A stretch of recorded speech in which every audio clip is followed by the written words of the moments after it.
өзбекті үй салу керек болды. Мен қазақ жігіттермен сөйлестім ғой.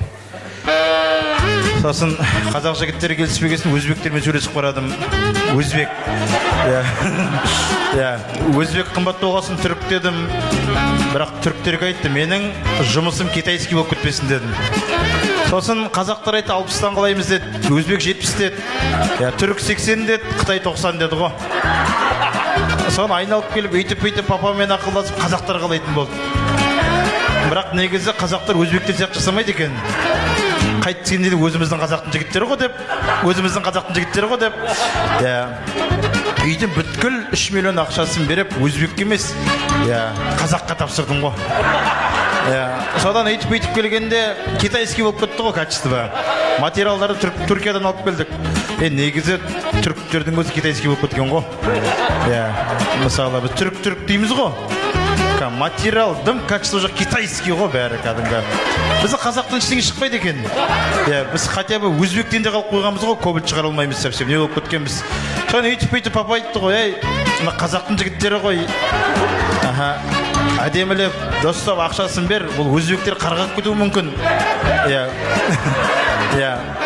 Қытайлар Қытайға сенбе, ол түрік дегенмен сақ бол деді. Сосын мен айттым, жүрекке бұтып.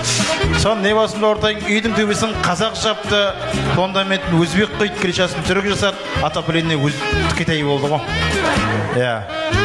Содан өйтіп айналып келгенде, ой, біздің қазақтың жігіттері мәрт қой. Мен өзбек Қытай түрік демей қояйын.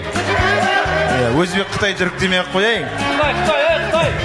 Бітіп кетті Қытай. Біздің жалпы кеші демал болды шықырсана, бітіп кетті ғой. Соны өйтіп, үй той болды, тойға қазақтың дастархан жайдық қой. Өзбектің палауы болған жоқ. Түріктің мақөлебесі, Қытайдың суши болған жоқ. Таза қазақтың беш бармағымен. Қазақтың бір тыныш болсын, ардақты ағайындар. Той құтты болсын, қазақ елі жасасын.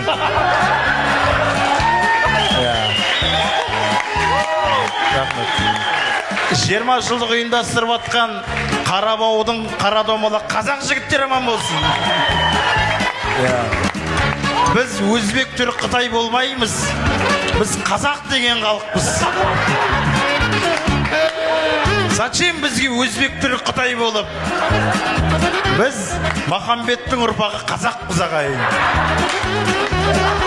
Той құтты болсын, құрма құтты болсын. Қарабау қазақтар жасасын ағайын. Ал жігіттер, рахмет.